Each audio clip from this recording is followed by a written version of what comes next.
Yo, it's your boy MJ himself. Welcome back to New Heat Spotlight. I'm here with K3. What's the deal, big dog? What's poppin', dog? How you doing, man? Oh man, solid, man, solid. You know, it's been a trying day, but you know we gonna keep it pushing. Hey, it be like that sometimes, man. It be always, like that. always. So man, let's jump right into it. Yeah, let me know, let me know, and let the world know a little bit about yourself. Yeah, so I'm from Indianapolis, reside in the Midwest. I started doing music probably when I was about 18 or 19. I grew up singing in church, you know, like a lot of singers and things like that. Realized I had a little thing going with it, man, and started getting a little following. And then pretty much what happened is when I was younger and I started singing, I did a contest, opening up for Mike Epps, because Mike Epps ran app or whatever. And then ended up winning. I don't know how, but I ended up winning this shit. So from there, man, I did a big show down at the Pacer Stadium, man, and things just kind of took off from there. I joined up with his production team, and you know, they kind of helped me network and things like that. And I kind of just ended up doing my own thing musically. Started going on a couple tours. I was actually in college. I went to Purdue, so I was doing music while I was in school. So I was traveling a lot, and that shit was hectic. So yeah, man, ever since then, I've just been developing myself as an artist, learning the business and how things work. I was blessed enough to pretty much singers that I looked up to, you know, on social media and things like that, ended up becoming friends with them and stuff like that. So following them and really, you know, kicking down doors to get my foot in. And from there, man, things just started looking up. So next thing you know, I'm traveling around all over the country doing music and shit like that. So blessed, man. No complaints. No complaints. I feel it. So how was the touring? I mean, you talked about you were in college and you were touring, you were traveling. Tell me, you at Purdue, which is a prominent school. Yeah. So it's like. Yeah. It was really rough, man. That was probably a milestone that I would say in my music career, because I ran into a lot of problems. It's not easy being a full-time student at a school like that, you know, school of engineering and things like that, and then trying to do music. A lot of people told me that it just wasn't going to work, because I'm really like pretty much colliding professionalism, corporate, and entertainment. You know, those are two whole different worlds and shit. So I mean, trying to fuse them together. Yeah, it's like trying to put two magnets together that's positives. No, it's not gonna work. People thought I dropped out because I wasn't at school all the time. You know what I mean, out there grinding and stuff like that. So I had to work with my professors and tell them the things that I was doing or whatever. And you know, I was blessed enough that they worked with me. You know, I sometimes had to take late exams or turn in homework late and shit like that. It was real difficult. I was driving a lot. You know, in college, you struggling trying to make it just to graduate in the first place. I know Grandma State was a trying time for me. I get it. It's ugly. I ended up graduating and getting my bachelor's. Yeah, because guess what? we don't do no school scams over here. You feel me? We don't do that shit. So grinded it out, man. Got it done, and I freed up a lot of time to really put more time into music. But it was difficult, man. It was real fucking difficult. But I'm glad I did finish. You know what I mean? It's something that you just want to have under your belt. You don't want to be out here looking like no idiot, you know, stuff like that. So having that education was real important. But got it done, man. Got it done. That's real. So let's transition over into the music side of it. During those times, how many projects had you dropped, or were you dropping projects, or were you just dropping singles? I was strictly dropping singles. Like I couldn't make enough time to really put my energy, you know, everything into dropping a whole project, because I knew in my mind, dropping a project, you gotta put, it has to surface. You gotta put things around it. You know, you got campaigns and promotion and things like that. And at that time, when I was doing shows and things like that, and you know, build my network, being around professional singers and things like that, they kind of put you in a different light. You know what I mean? Put you know, a different tier from, you know, doing music locally and things like that. So I never wanted to drop a project until I was absolutely ready, and I felt like it was something that I put my all into. You know, the business behind it and things like that. So during college, I never dropped a project. I just dropped singles, shot videos for them, promoted those, and then I just toured with that. And so after college, and you know, after I got things a little bit more stable, essentially, that's when I was just like, all right, it's time to drop this project, man. There's been a ton of people like, yo, when you're dropping this project, when you're dropping it, we need this music. And so you know, I took my time with it, but I'm glad I did because, you know, in this industry, once you put yourself out there like that, that's all you got. You know what I mean? Real. And so it's a lot of people that's so quick. A lot of artists are so quick to put out their music because they just want people to hear what they got to say, not really thinking about the business aspect of it. So I took my time with it, but it's out, it's moving. So I'm happy. I'm happy. Okay.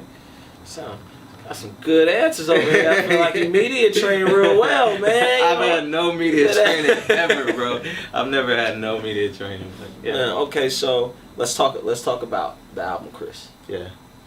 So the album Kriss, when I first was starting recording for the album, I wasn't sure if I wanted, because I mean I'm an R&B artist, you know, at heart. I sing R&B. But I like hip hop, you know. I grew up on hip hop, so I didn't know if I wanted to stick with the hip hop lane or strictly stick with the R&B lane. So I kind of just like took polls, trying to figure out, you know, what do y'all want to hear? What would y'all want to hear from me? Yeah. And so I don't know. It was a mix. It was just like, yo, we like yo poppy move or whatever, but we really like when you get to the nitty gritty singing as well, because at that time, R&B wasn't back yet. You know, we in this wave right now. Yeah, we're in a wave where it's trying to push. Yeah. It's just saying. Exactly. So and me, like I grew up listening, you know, Keith Sweat and you know the Jodeci's. Yeah, the Jodeci's and Earth, Wind and Fire and things like that. So like real music like that. So it was just like, it was kind of like a battle mentally of what I wanted to put out. But I think I found a good balance. I threw a little hip hop in there. But majority of the EP is actual R&B singing. Okay, and I know we talked. You know, you just touched on, you know, the old R&B. Is that like a staple for you, like a motivation for you, like when you made this album and when you just make songs in general? Is that like the mindset that you're trying to grasp, or are you trying to tap into that, you know, to that vibe, or is it really just? I try to, yeah, but I try not to, at the same time, live too much in the past as well. Okay. You know what I mean? Because just like there has to be a foundation, because at the end of the day, I feel like a lot of people are making music that they're not actually feeling, but they're making it sound good. You know what I mean? Sonically it sounds good, but they don't feel it in their soul. Yeah. I get it. And you got to think about those things, man, because like when you performing, if you're not feeling what you really, you know what you made, it shows. And so I do try to keep that as a grounding foundation for when I'm recording and things like that. But at the same time, I'm okay with change.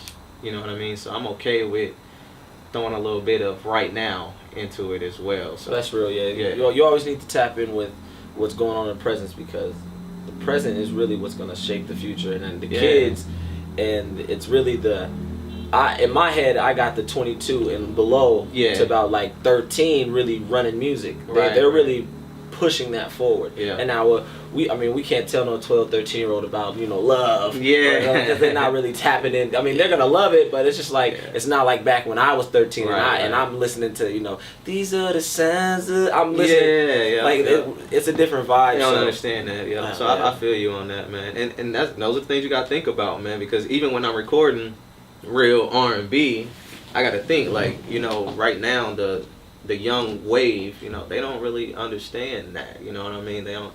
Some of them do, and you still gotta throw something out for those that do, but you gotta keep that in mind that they might not understand that, because we come from real R&B, a real story. Yeah, so yeah, that's my take on that, but it works, man. It works. I'm happy with the songs that are out. I think that some of the songs with the wave, and there's some songs that you just want to fuck to, or something, you know what I mean? Something like that. So you gotta have that balance.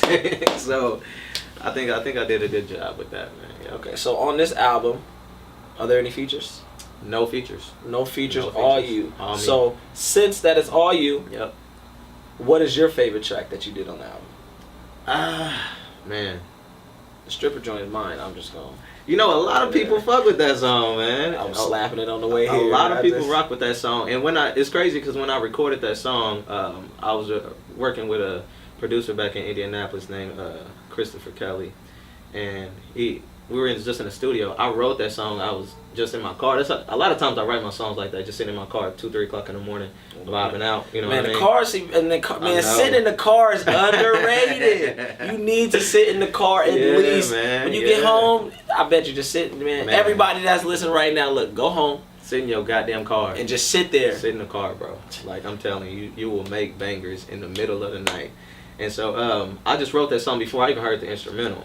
And so when we went to the studio, we were working on a completely different song, and he was just like, yo, listen to these bangers I came up with. And I heard the beat, and I'm like, yo, I just wrote something 2 nights ago that'll fit this perfectly. And then we just said, fuck it, we recorded it, and the song came out dope as hell. A lot of people rock with that. And that song is a little bit, to me, it's a little bit controversial in the sense that it's a stripper song, but it's slow. So it's just like, strippers, you better know how to dance. you gotta know how to move to that. You gotta be a specific type of stripper to dance to that song. So facts. Yeah, a lot of people rock with that, but my favorite song on there is probably "Ordinary Love." Okay. "Ordinary Love." It got a little vibe to it. It's a bop, you know. Personal. There's a lot of personal story in that one. In "Ordinary Love," nah, I wouldn't say so. Honestly, not a personal story behind it. Most of my songs is not personal stories. To be perfectly honest, when I write, it is different, and it's kind of crazy because people that work with me, they always like, yo, write what you've been through and things like that, which is cool. But me, I like to think of scenarios that I'm not necessarily in, but I see other people in. Oh yeah, man, we gonna have to talk. I got a couple stories you can tell, man. So when I hear other people's situations, especially when relationships, I'm like, yo, like this is going on. Boom! I just thought about something that quick, and the melody will come, and I'm gonna write about your situation. You know what I mean? And not make it about me. That's real. Yeah, and then make it come to life with the visuals. Yeah, exactly, man. So how the visuals coming along?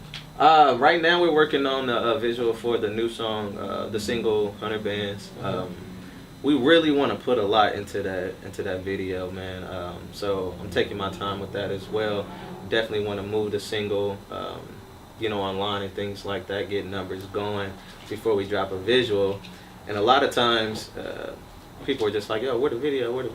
And it's just like, people don't really understand. The video don't gotta be out yet. Like, exactly. For example, girl LMA, that song "Boot Up." Yep, she didn't have a video. That song's like 2-3 years old. Man, me and my bro was bumping that song like in 2016. You know what I mean? And then the video just dropped last summer. Right. So it's just like, you do it at your pace. You know what I mean? So because they're all gonna catch on, and it's when they catch on, then it's like, man, yeah. Oh, I need the visual. Yeah. But now the song's been out so long, it's just like, man, it's been out this long, there's no visual. Oh, it's got to be heat. Yep. So I think of it that way, man. Let me put my time into the video. Think of a good concept, but we definitely working on it. Yep. So would you say you're a perfectionist when you get to the studio, or is it more like just go with the flow? Nah, I'm more on the perfectionist side. I'm really like stubborn in a lot of things in life, so that definitely drives towards music as well.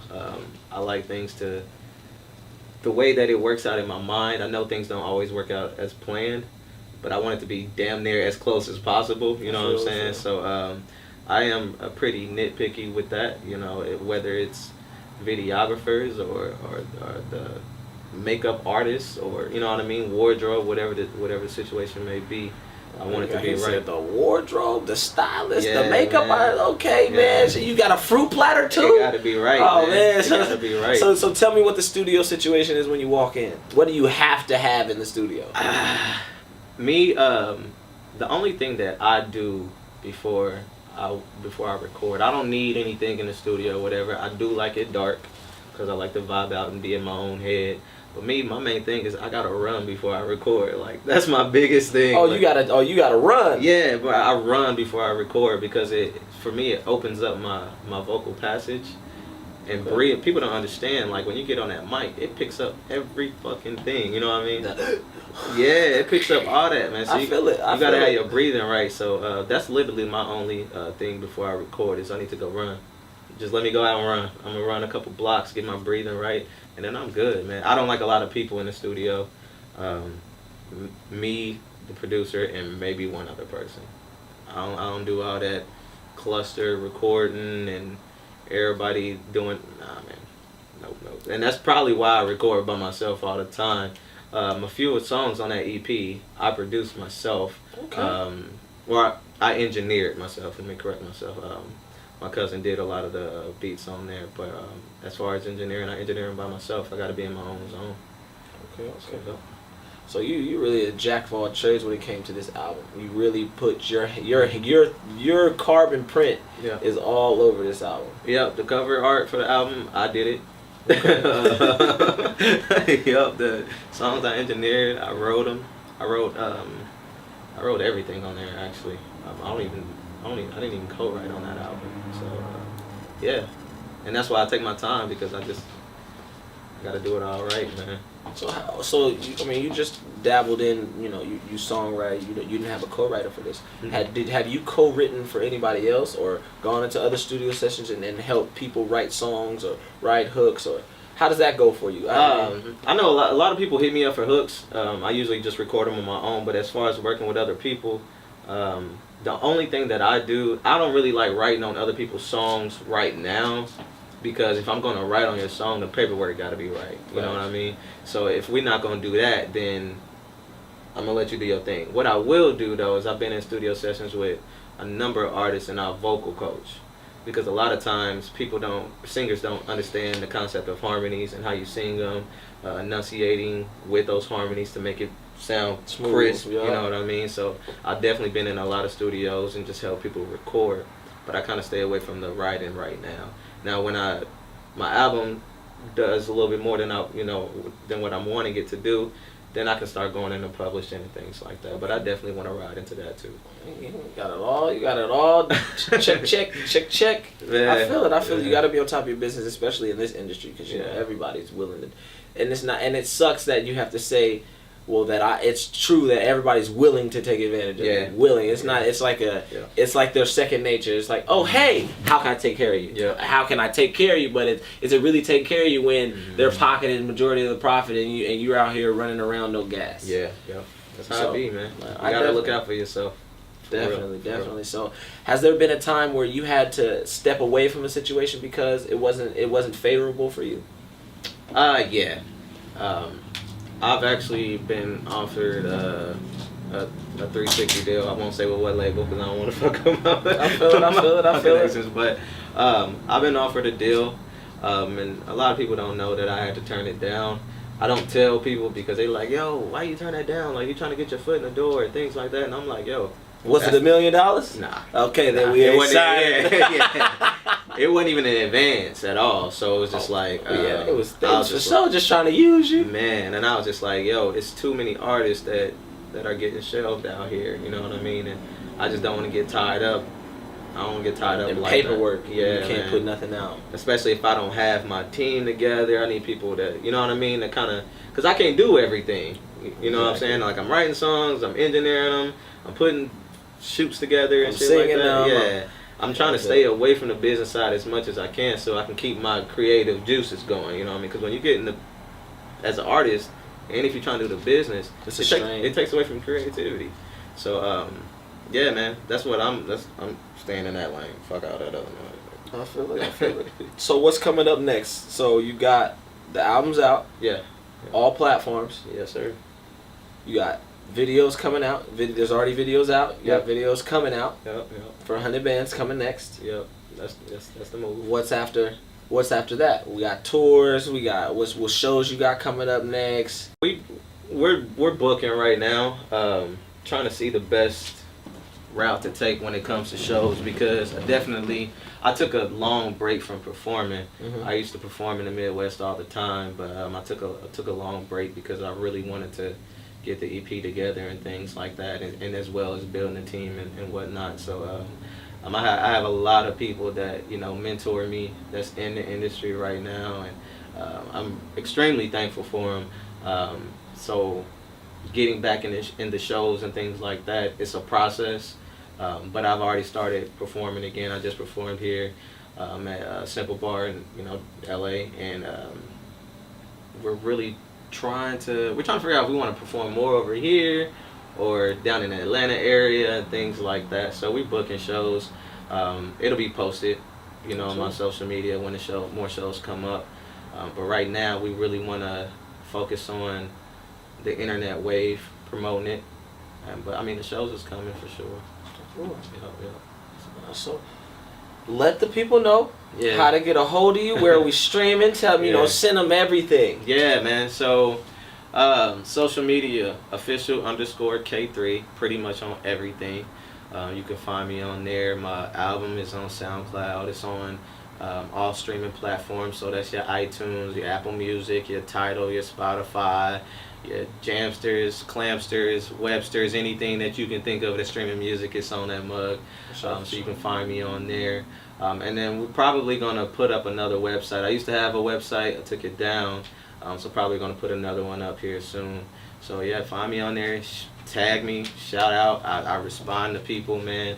I hate when artists, they start getting a little notoriety and they act like they don't know nobody no more. Yeah, it's just like, come on, bro. You ain't got to be like that. So I respond to everybody and things like that. I for sure be on Twitter. I be, what? Oh, man. What? Twitter fingers be going. Who you talking to? Bro, I just seen you pick your nose. Yeah. Just saw you at the mall, bro. Chill out. Yeah, so... yeah, nah, man, I respond to everybody. I appreciate all the love that I get on social media and things like that. So try to stay grounded with that. But yeah, hit me on the gram, man. Hit me on the gram. For sure, man. Your gram is pretty interesting. Yeah. It's pretty interesting. Ladies, gram is interesting. It's definitely a lady thing. I'm pretty sure he's taken. Yep. So let me go ahead and get that. Ladies, don't DM after 9 o'clock. Yeah, I don't need the DMs. You feel me? He don't need the DMs. No, just double clack and go ahead and pick the music, man. I'm telling you, you're gonna love it. Pick up the music. I personally, I really like the strip song. So man. I'm definitely gonna play it on the way home. Yeah, when I get to San Diego. Yeah, bump it. I know the lady who's yeah, man. Yeah, that's a cool ass song, man. And I got some DJs, they play it in clubs, you know, on a cool down or whatever. It's a strong vibe. It's real. So yeah, it's gotta be, man. I enjoy it, and like I tell everybody that comes, like when you're here, it's something that I believe in the music. There's something in the music that I believe in, and the fact that the way you talk about it, the way you work, and the fact that you're hands-on, I definitely understand what it's like to have to be hands-on in everything and still have to keep the creative juices flowing. So on top of that, the fact that you could do that,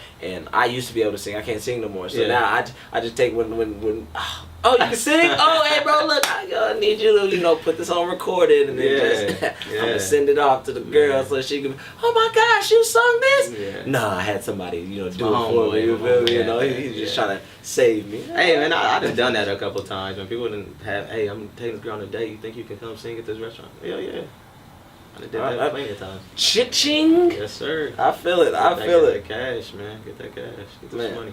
I appreciate you for coming through, my guy. Appreciate you for having me. Solid, man. You already know it's MJ himself. This is New Heat Spotlight. Make sure you check everything out on YouTube, IG, Twitter, everything. Flight Life Film. Shout out my man Mars. He got everything. Shout out Kriss K3. Yes, it's K3. Kriss is out now. You feel? I knew it. I knew it was gonna mess it up. I knew it. But man, I appreciate you for having my man, man. Blessings, my man. Thank you. It's New Heat Spotlight, man. Let's get it. All right.